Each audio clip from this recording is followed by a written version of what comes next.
America के Chicago शहर में एक बहुत ही बड़ा महल है जो कि आज भी वीरान पड़ा हुआ है।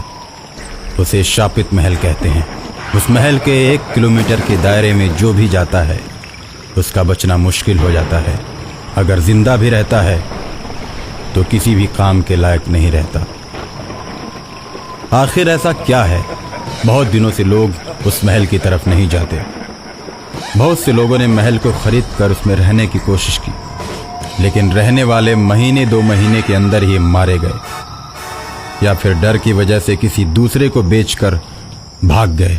एक तांत्रिक उस महल को खरीदने का मन बनाता है। सस्ती कीमत होने के चलते वो तांत्रिक महल को खरीद लेता है। महल में ही वो छोटा सा हनुमान जी का मंदिर बनवाता है और तांत्रिक साधना शुरू कर देता है। वहां वो बहुत से तांत्रिकों को बुला लेता है और उस महल को आश्रम का रूप दे देता है। आश्रम में बहुत से नागा आकर रहने लगते हैं।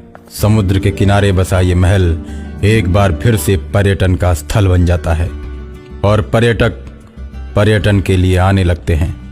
ऐसा लगता है कि मानो शापित महल अब बिल्कुल ठीक हो गया हो। तांत्रिक के मन में भी विश्वास हो गया कि अब मेरा कुछ नहीं होगा। महल को खरीद कर मैंने बाजी जीत ली। तांत्रिक ने घोषणा कर दी, जो भी इस तरह के भूतिया महल को बेचना चाहता है वो हमसे संपर्क कर सकता है। और इसी तरह तांत्रिक बहुत सारे भयानक महलों को खरीदता है और उन सबको आश्रम बना देता है। महेश नाम का ये तांत्रिक धीरे धीरे बहुत सारे मठों का निर्माण करता है और अचानक एक दिन 12 बजे रात को शैतान आता है और तांत्रिक को जगाता है। शैतान को देखकर तांत्रिक डर जाता है। तुम मुझसे क्या चाहते हो शैतान? मैं तो यही चाहता हूँ कि तुमने जितने भी भूतिया महलों को खरीदा है उन सभी महलों को खाली कर दो, वरना अंजाम बुरा होगा। मैं किसी को मारता नहीं, लेकिन जब कोई जबरदस्ती करता है और किसी के घर पर कब्जा करता है तो मैं उसे नहीं छोड़ता। तुमने जबरदस्ती हम भूतों के घरों पर कब्जा किया है, इसलिए अगर तुमने 4 दिन के अंदर सभी भूतों की जगह को नहीं छोड़ा तो मैं तुम सबको मार दूंगा।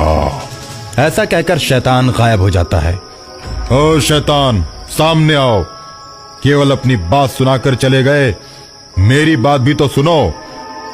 शैतान सामने आता है तो तांत्रिक उससे बोलता है, देखो भाई, मैंने बहुत सारे पैसे देकर महलों को खरीदा है। अब मैं तुम्हारे कहने से छोड़ नहीं सकता। 2-4 दिन की बात बोलकर जा रहे हो, मैं भी कह देता हूँ 2-4 दिन क्या, जन्मों जन्मों तक नहीं छोड़ने वाला। तांत्रिक की बात सुनते ही शैतान क्रोध में आ जाता है। वो तांत्रिक का गला दबाकर उसे मार देता है और खून से महल की दीवारों पर लिख देता है कि महल में रहने वाले मारे जाएंगे और उसके नीचे लिखा होता है शैतान। सभी नागा जब खून से सनी तांत्रिक की लाश को देखते हैं तो दंग रह जाते हैं और जब दीवार पर लिखी शैतान की बात को पढ़ते हैं तो उनके दिल में दहशत पैदा हो जाती है। सभी नागा एक साथ बैठकर बात करते हैं कि इस जगह पर रहा जाए या इसे छोड़ दिया जाए। मंगल नाम का एक नागा आगे बढ़ता है और बोलता है, हम लोग सिर्फ एक तांत्रिक की मौत से डरकर भागने वाले नहीं, हम नागा साधु किसी से नहीं डरते। सबसे पहले हम लोग तांत्रिक की मौत की सूचना पुलिस को देते हैं। पुलिस का अधिकारी खबर सुनते ही हरकत में आ जाता है और अपनी जीप से चल देता है। महल को देखकर पुलिस दंग रह जाती है। महल में ऐसी नक्काशी होती है कि उसने ऐसी नक्काशी कभी नहीं देखी। वो महल के अंदर जाता है और तांत्रिक की लाश को उठवाकर पोस्टमार्टम के लिए भेज देता है। तुम लोगों में से चाहे जिसने हत्या की हो वो कानून की गिरफ्त से नहीं बच सकता। जब तक हमारी तहकीकात पूरी नहीं हो जाती कोई भी महल छोड़कर नहीं जाएगा। अगर बाहर जाना भी है तो हमसे इजाजत लेकर जानी पड़ेगी। सभी नागा हाँ में जवाब देते हैं। थानेदार थाने पर जाता है तो सिपाही मंगरू राम बोलता है, महल घटनाओं और रहस्यों से भरा हुआ है। वहाँ जो भी मौत होती है उसके बारे में आज तक पता नहीं चला सर कि किसने ये अजब खून किया है। वहाँ अज्ञात शक्तियों द्वारा घटनाएं होती रहती हैं, इसलिए वहाँ कोई नहीं जाता। वो महल तो बहुत दिनों से वीरान पड़ा हुआ था। तांत्रिक ने खरीदा तो वो मारा गया।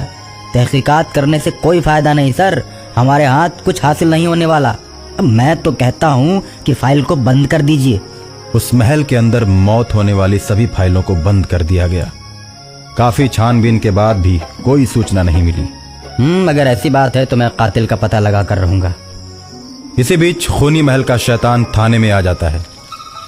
थानेदार, तुम मेरे बारे में बात कर रहे हो?